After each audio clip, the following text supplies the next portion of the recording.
when they bring Zayd ibn Thabit, which is a companion of the Prophet, what does he do? He collects all of these parchments of the Quran that we said that were written. And do you know what they do?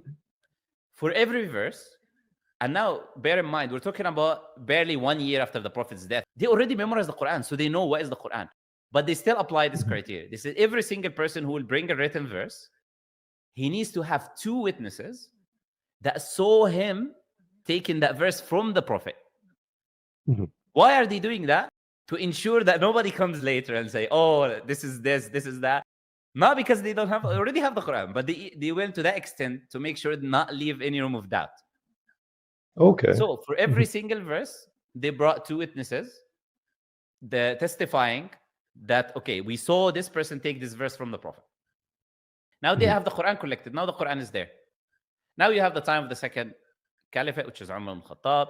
And then you have the time of Uthman ibn Affan, which is what you're talking about, the third caliphate.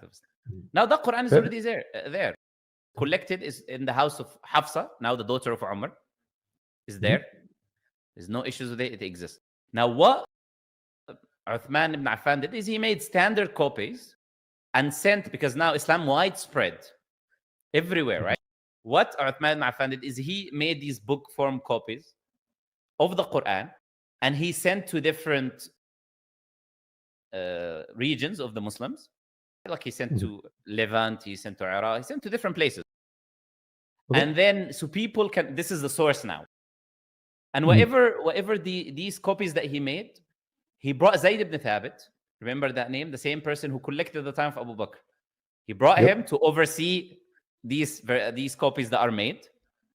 And then he sent these copies to different regions. So Muslims can have a copy they can rely on. It's a copy of the original, which they can rely on. And the original from Hafsa remained still there. That was written at the time of the Prophet.